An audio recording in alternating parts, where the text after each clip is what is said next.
What's up, everybody? Welcome to the Stocks channel. My name is Cory, and tonight's episode is going to be your stock market technical analysis update. Before we get into the charts, go ahead and smash that like button and subscribe to my channel to follow along with all of my updates. First up, we're going to take a look at the ticker symbol SPY, which is our SP 500 ETF. So let's go ahead and crack open this chart and see what's going on in the stock market today. Alright, so with today's price action on the SPY ETF, we see we had a very bullish day, closing up 1.61%.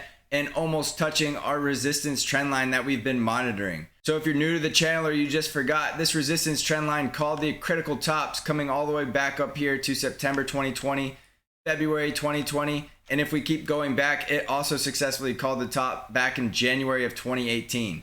So this resistance trend line has been very important, and we do see that we're getting very close to this resistance trend line yet again. So the price levels around that resistance trend line are right around $354 to $355. And you can see that we did blow right through the $347 price target on the Fibonacci extension, which brings us up to our next level on the Fibonacci extension of $355. So we're right around that $355 level, which also coincides with our resistance trend line. So I would expect to see some important resistance at that level.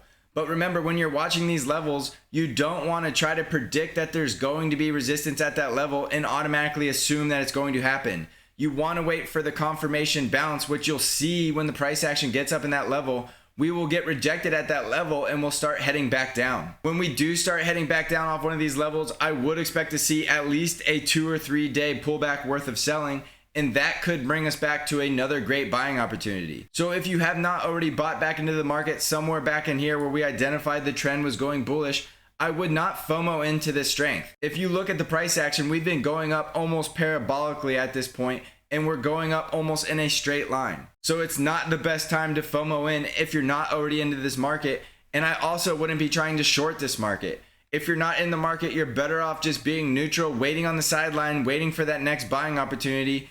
And if you're a bear and you're trying to short, you better know exactly what you're doing, because this market can stay irrational and you could lose a lot of money in a short amount of time. Don't forget, there's always the possibility for the market to correct through time, and we could get back up to this level and we could start trading sideways in this range.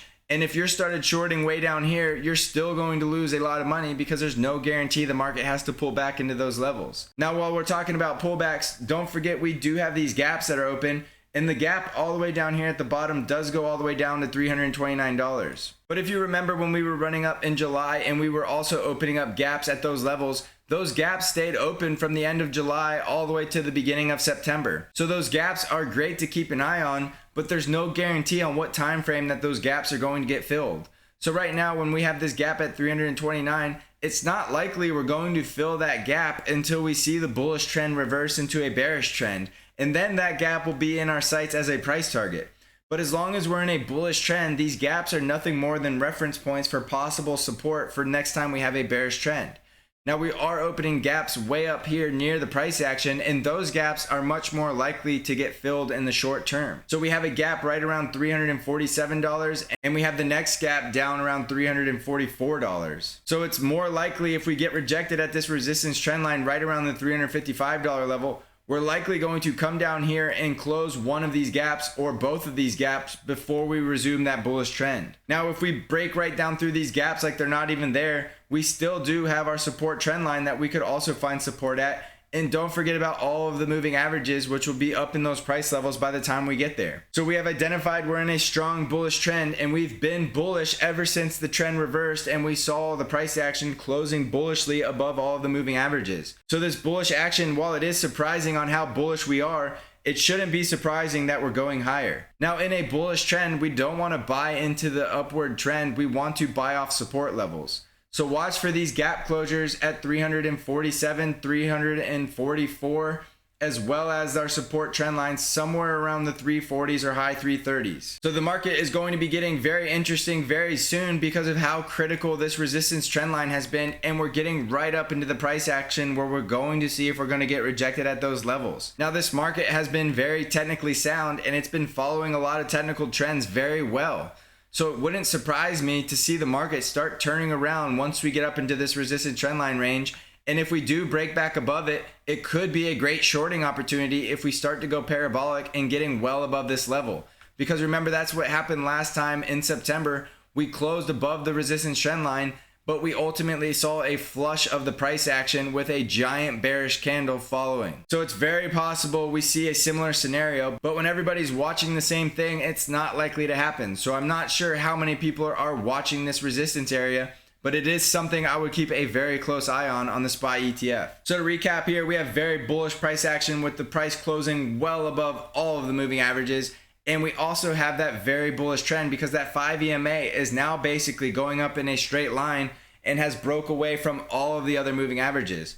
So there's still a lot of support levels that this market can pull down into and find support and then balance and continue that bullish trend. So when you see a trend this bullish, don't ever try to call the top. And if you're a bear and you're trying to short, be very careful and know what you're doing and have quick exits. You don't want to get trapped into a short position while the market is screaming higher. So stay objective and follow the trends and follow the price action and try to block out all the noise around you, because that is just noise. And if you're trading off the noise and the emotions, you're not likely to see what's happening in the market. So next up, let's go ahead and jump over to the Nasdaq 100, and we're looking at the QQQ ETF. And we see the Nasdaq 100 also opened a sizable gap below today, and that gap will close somewhere around $286. Now you can also see on the Nasdaq 100, we're closing well above the Bollinger Band, and you could see how high the volume was on the Nasdaq 100 today. So this is likely big money buying in, and it could be a combination of a short squeeze as a result, which caused the market to gap up, and we did get a runaway price action all day long, closing up over 3% on the Nasdaq 100. So this is obviously bullish price action, and we're obviously in a bullish trend. And I would look to buy off the support levels if we start to get a pullback. So we do have resistance right around the $300 level, and we are getting within striking distance, only about $6 away from previous all-time high ranges. So the Nasdaq 100 obviously is a very bullish sector with all technology in there, and we know the tech sector is doing very well right now. So just because you don't agree with this rally or you don't agree we should be going up, that doesn't mean you should be shorting this market, because it's very strong.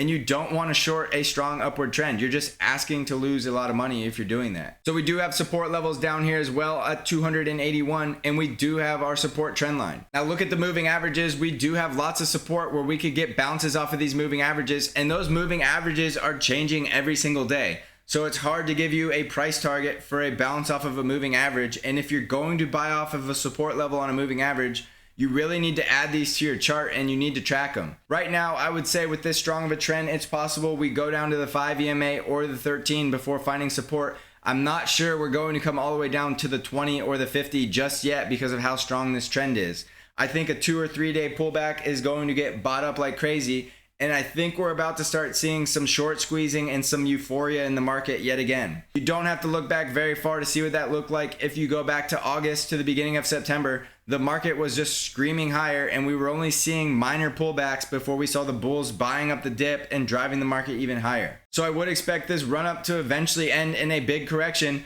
but it's too soon to say when that's going to be, and we're likely to continue to see higher prices before we start seeing that turnaround. Once we find that resistance level, we should get a pullback, and that could be our first opportunity to start adding back into this market. Now you could be saying you're crazy for wanting to buy into the market at these valuations, but that same logic and that same mindset, it's likely what's keeping you from being profitable in this market, because that's likely what prevented you from buying down here when we had a great buying opportunity. So I understand there's risk, and that's why you mitigate your risk with your position size and your stop loss, but that shouldn't stop you from trading in a bull market. If you're seeing higher prices and you're seeing a bullish trend, you have everything in front of you that says you should be trading to the bull side and not trying to call a top. We could go back into a bubble, and we could keep going parabolic for a lot longer before this market decides to rationalize and start heading lower. Next up is the Dow Jones, and we're looking at the DIA ETF, and we see the Dow Jones also very bullish, closing well above its 5 EMA, and we see that bullish trend strengthening. So we do have support at the Dow Jones right around $283. And we also have a resistance trend line that we have to respect, which the resistance trend line has now had 2 lower highs. So the Dow Jones is the one index that has not formed a new all-time high,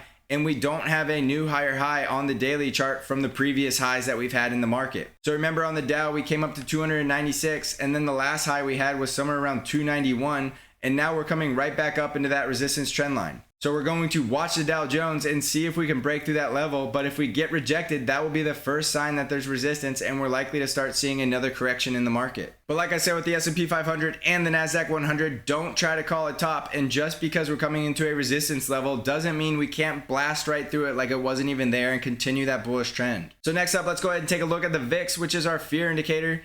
And we see the VIX went up about 0.25% today, and we did go higher on the indexes. So we want to see the VIX go lower when the market goes higher, but we did see the VIX creep up just a little bit today. Not much, but it is a concern because it does show that there's a little bit of fear in the market. Now it's likely people are hedging their positions with puts after that enormous run up we had today.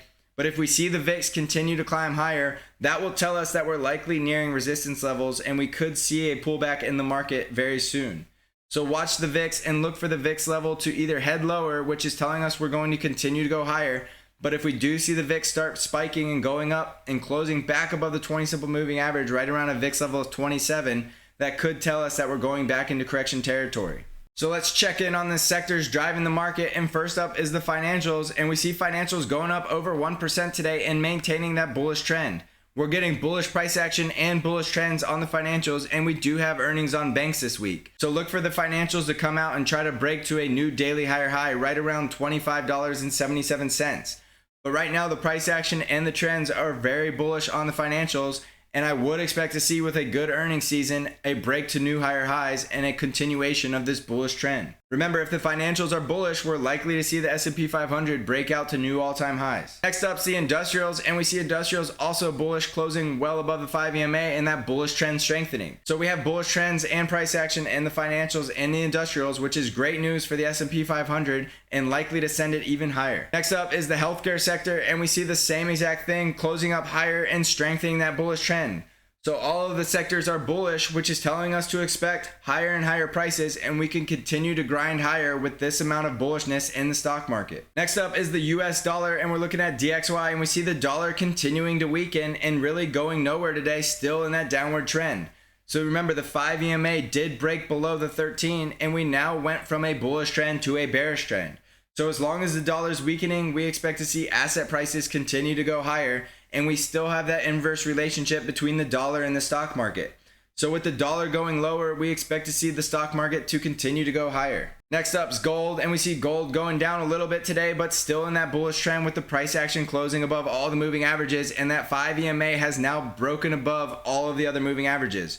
So that bullish trend is beginning, and we do have that bullish price action closing up above resistance, which was our old support level at $1,900. So gold's looking bullish, and I would look to be a buyer of gold. If we come back down and test the support level and get a bounce, that could be a great opportunity to start adding gold, which gold would expect to go into a bull market if we're expecting to see the dollar to continue to weaken. So look to be a buyer of gold around this support level, and gold could go off for the races on another bull market very soon. Next up is Apple, and as you know, Apple is our market moving stock, and Apple absolutely moved the markets today, going up 6.35% and sending all of the market higher today. So Apple did open a gap which will close somewhere around $117.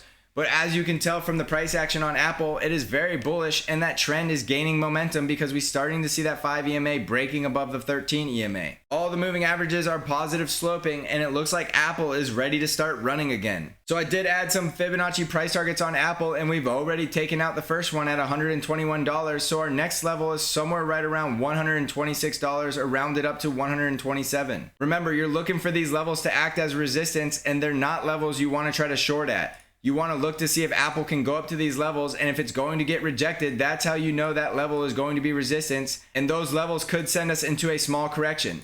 Now remember, these corrections should be followed by a continuation of the bull market, so it's not a great level to be shorting at. It's just a great level to look for a pullback and then get ready to buy off support for the continuation of the bull run. So Apple is that market moving stock, and we see Apple growing in strength and continuing that bull run. So it's telling us there's a lot more upside in this market as long as we're seeing all of these bullish trends across the board. Next up is Tesla, and we see Tesla going up about 1.9% today and continuing its bullish trend as well. Now on Tesla, we're still closing above all the moving averages, and we see that 5 EMA is also above the moving averages. So we have bullish price action and a bullish trend, and our price target on Tesla is still right around $503.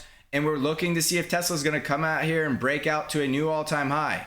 If Tesla gets rejected at its previous all-time high, we could still come down to our support trend line and find support and get one more attempt at that level.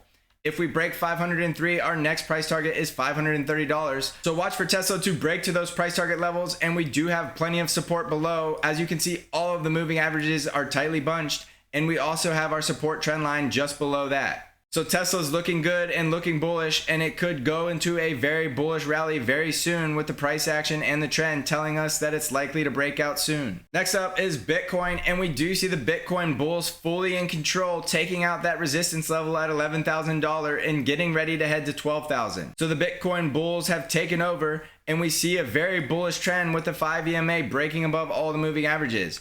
We can also see here the 20 simple moving averages getting ready to break above the 50, and then we will have all of the moving averages stacked to the bull side. So Bitcoin's looking great. Look for Bitcoin to come up and try to take out $12,000. And if Bitcoin could get out here and break above, it should be a quick ride to $14,000. So as you can see, the entire stock market is very bullish right now, and that is why we're seeing such crazy price action, and we're seeing the market go up so much each day.